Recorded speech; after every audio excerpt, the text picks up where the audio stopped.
Good morning to all of you my dear students. मैं आज आप लोगों को कुछ बताने जा रहा हूँ। Please listen carefully what I am going to say. आज chapter class 10 math chapter 13.1 surface area and value, NCERT book math का जो एनसीईआरटी बुक है चैप्टर नंबर 13 उससे रिलेटेड कुछ क्वेश्चन बताने जा रहा हूँ। क्वेश्चन इस प्रकार होगा, चाहे आप सीबीएसई बोर्ड में पढ़ रहे हो या बिहार बोर्ड में पढ़ रहे हो, तो बिहार बोर्ड के लिए जरा से ये होगा, क्या बिहार बोर्ड के लिए हम क्वेश्चन नहीं लिखे, ये सीबीएसई बोर्ड के लिए लिखे हुए हैं, क्योंकि सीबीएसई बोर्ड की बेसिकली जो है स्टूडेंट का जो बुक होता है वो इंग्लिश में होता है। आप लोग इजी वे में अच्छे से समझिए क्या कर, क्योंकि आप लोगों का ऑब्जेक्टिव का जो एग्जामिनेशन है वो समाप्त हो चुकी है मैथ का। अब जो है मार्च या अप्रैल में आपकी सब्जेक्टिव की एग्जाम होने वाली है, जो इन डिटेल में बनाने के लिए कहा जाएगा। तो इन डिटेल में बनाने के लिए सबसे पहले आप देखिए एक क्वेश्चन है 13.1 exercise surface area and value. Two cubes each of volume 64 centimeter cube are joined end to end. Find the surface area of the resulting cuboid. ये क्वेश्चन सबसे पहले आप समझिए, क्या दो क्यूब है। क्वेश्चन में क्या है, दो क्यूब है। आप तो क्यूब को सब लोग देखे होंगे, तो क्वेश्चन में कितना क्यूब है, दो क्यूब है। और दो क्यूब का जो एज होता है, क्यूब का जो एज होता है वो इक्वल होता है। क्या होता है, इक्वल होता है। और इसमें क्या कह रहा है कि जब दो क्यूब को जोड़ दिया जाता है तो क्यूबाइड का फॉर्मेशन हो जाता है। अगर क्यूबाइड का फॉर्मेशन हो जाता है तो ये दो क्यूब को जोड़ दिया गया है, one cube and two cube. आप केयरफुली देखिए, क्या एक क्यूब ये हुआ और दूसरा क्यूब ये हुआ, या पहले इस फिगर पे देख लीजिए, इस फिगर पे आप देख लीजिए। तो इसमें क्या होता है कि जब आप किसी भी क्यूब के बगल में क्यूब रखिएगा, उसका जो है लेंथ इंक्रीज होगा। ये 4 है तो ये भी 4 होगा। क्या होगा, ये भी 4 होगा। और जो ब्रेथ और हाइट है वो सेम हो जाएगा। जब आप इस वे में रखिएगा क्यूब को, इस वे में अगर क्यूब को रखिएगा तो हाइट डबल हो जाएगा। इस वे में रखिएगा तो लेंथ डबल होगा, इस वे में रखिएगा तो हाइट डबल होगा। तो देखिए लेंथ ऑफ, तो दो क्यूब रखने के बाद वो क्या बन गया, क्यूबाइड बन गया। तो सबसे पहले देखिए सॉल्यूशन क्या है, इजी प्रोसेस में बनाना है। Two cube each of value 64 centimetre, each of the value, ये लेके दोनों क्यूब का वैल्यू 64 सेंटीमीटर दिया, ऐसा कोई बात नहीं है। ईच मींस होता है सिंगल कर। तो वैल्यू हम क्या पहले निकालेंगे, 1 क्यूब। सबसे पहले को क्यूब का एज फाइंड आउट करना है। क्या फाइंड आउट करना है, एज।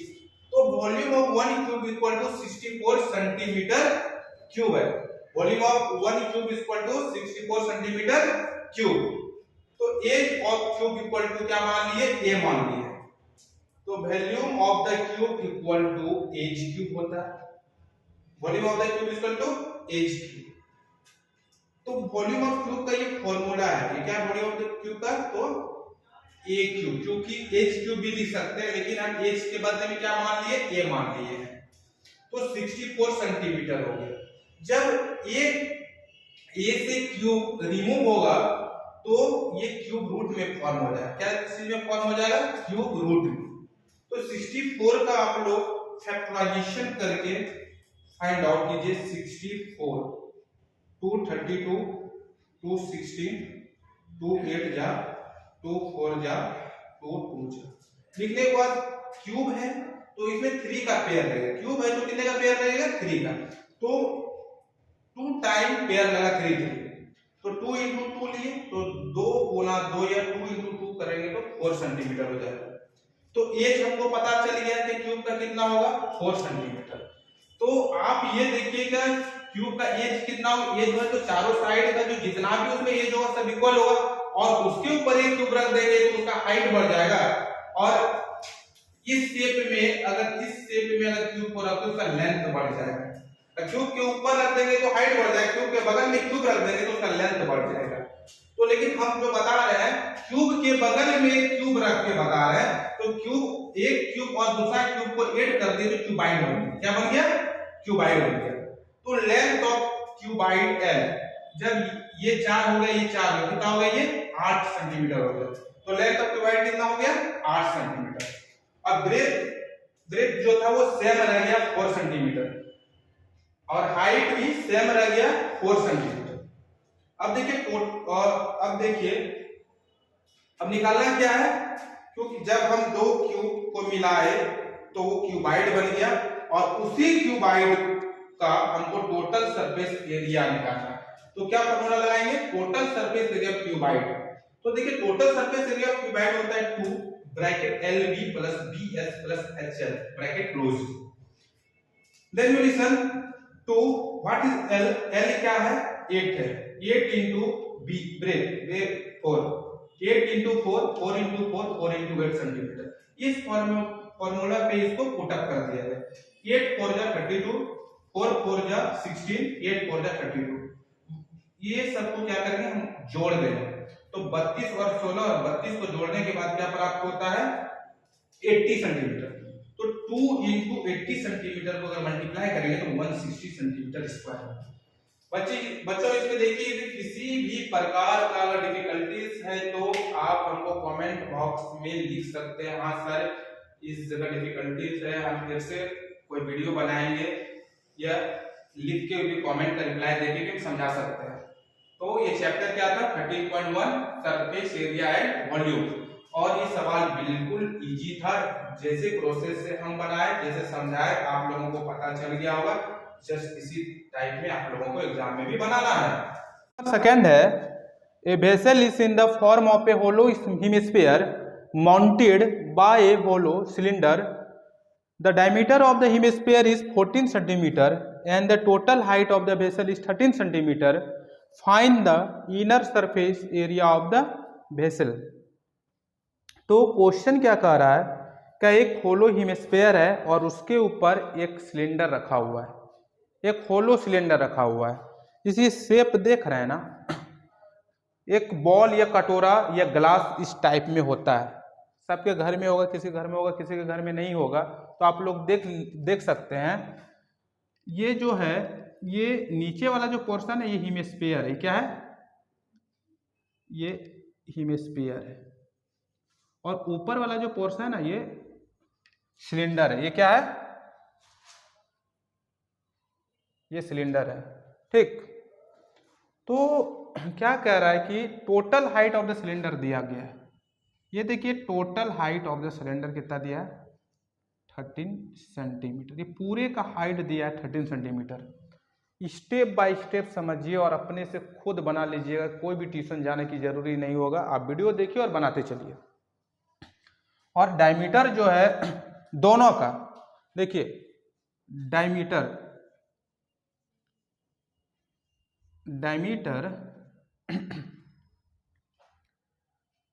देखिए जो डायमीटर है वो कितना है? 14 सेंटीमीटर। तो रेडियस कितना हो जाएगा?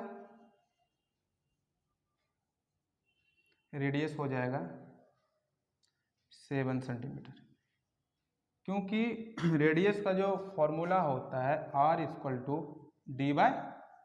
तो रेडियस अगर डायमीटर दिया है तो रेडियस D/2। अब देखिए सिलेंडर का भी रेडियस 7 ही होगा। सिलेंडर का भी रेडियस कितना होगा? 7। और हेमिस्फीयर के लिए भी रेडियस कितना होगा? 7।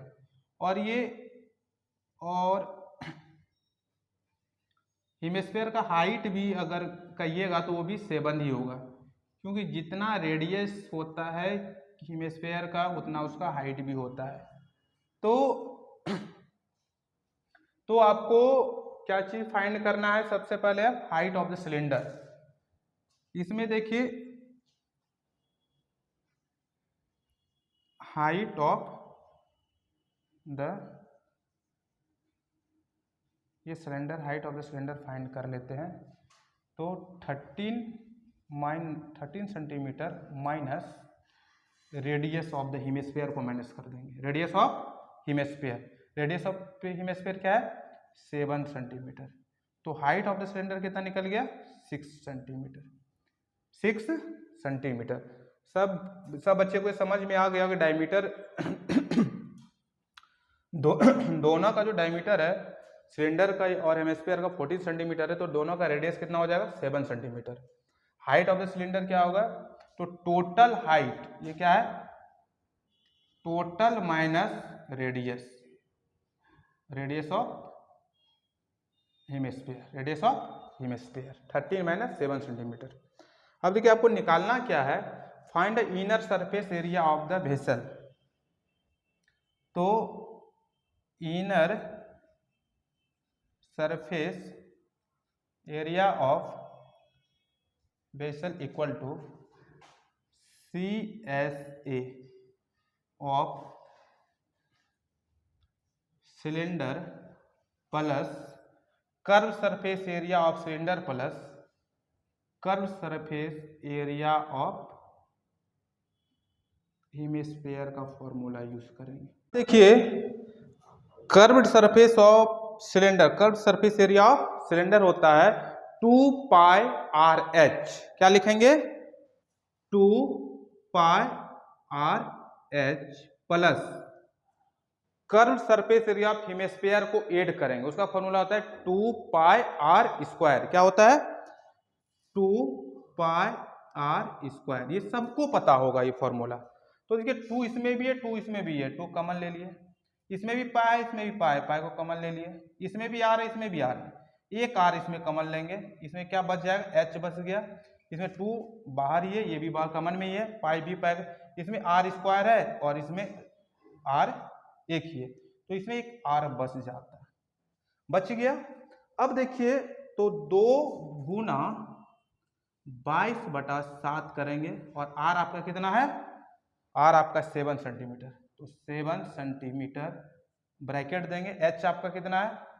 6 सेंटीमीटर प्लस रेडियस कितना है? 7 सेंटीमीटर। इतना तो पता होगा सबको। अब देखिए 7 7 कैंसिल हो गया, 7 7 कैंसिल हो गया। अब देखिए 2 इंटू 22 इंटू 1 सेंटीमीटर। ये कहिएगा 1 आया कहाँ से? 7 7 कैंसिल हुआ तो 1 ही ना होगा। Into 6 centimetre plus 7 centimetre equal to 13 centimetre, equal to 13 centimetre. तो 2 इंटू 22 करेगा 44 सेंटीमीटर इंटू 13 सेंटीमीटर। तो 44 सेंटीमीटर इंटू 13 सेंटीमीटर आप लोग करके देखिएगा तो 572 centimetre square. This is answer, ये राइट आंसर है। देखिए a vessel is in the form of a hollow hemisphere mounted. Mounted means क्या होता है? क्या एक दूसरे पे रखा हुआ, हेमिस्फीयर पे सिलेंडर रखा हुआ है। By hollow cylinder, the diameter of the hemisphere is 14 centimeter and the total height of the vessel is 13 centimeter. Find the inner surface area of the vessel. तो सॉल्यूशन क्या है? सबसे पहले हम क्वेश्चन से डायमीटर ले लिए, फिर दोनों का ये जो माउंटेड सेम बेस पे सिलेंडर रखा हुआ है, हेमिस्फीयर के सेम बेस क्या रखा हुआ है? हेमिस्फीयर रखा, ये सिलेंडर रखा हुआ है, हेमिस्फीयर पे सिलेंडर रखा हुआ है। तो दोनों का रेडियस क्या हुआ? सेम हो गया, 7 सिलेंडर का भी और 7 हेमिस्फीयर का भी। तो हाइट ऑफ द सिलेंडर निकालना है। तो हाइट ऑफ सिलेंडर क्या किए? Total height of the vessel, total height of the, ये जो है ये total height of the vessel minus radius of hemisphere कर दिए। तो total height of the vessel कितना है? 13 सेंटीमीटर। तो 13 सेंटीमीटर माइनस 7 सेंटीमीटर कर दिए तो कितना हो गया? 6 सेंटीमीटर। अब क्या निकालना? Inner surface area of vessel. Inner surface area of vessel को निकालने के लिए हम कौन सा फॉर्मूला का यूज किए? देखिए क्या CSA of cylinder plus CSA of hemisphere, यानी CSA का फुल फॉर्म होता है curved surface area, curved surface, घुमा हुआ area, curved surface area plus CSA of hemisphere, CSA of hemisphere ये वाला एरिया। तो 2 पाई आर, ये फॉर्मूला होता है कर्व सरफेस सिलेंडर का 2 pi R H plus 2 pi R square. अब देखिए 2 इसमें भी है, 2 इसमें भी है, तो ये कॉमन बाहर आ गया, पाई इसमें भी है, पाई भी बाहर आ गया। इसमें R1 है और इसमें R2 है, तो आर बाहर करके दोनों में एक आर बाहर कर, यहाँ क्या बचा, ये तीनों जब बाहर ही है तो ये एच बच गया, और प्लस 2 पाई बाहर में है, आर सिंगल बाहर में है तो एक आर यहाँ पे बच गया, एच प्लस आर। तो एच आपका 6 सेंटीमीटर है और रेडियस आपका कितना है, R stand for radius 7 centimetre. तो 7 पाई का वैल्यू 22/7 पुटअप किए इंटू 7 सेंटीमीटर, 7 कैंसिल कर दिए, तो 2 into 22 equal to 44 centimetre into 6 + 7 equal to 13 centimetre. When we multiply by 44 centimetre into 13 centimetre, we get answer 572 centimetre square.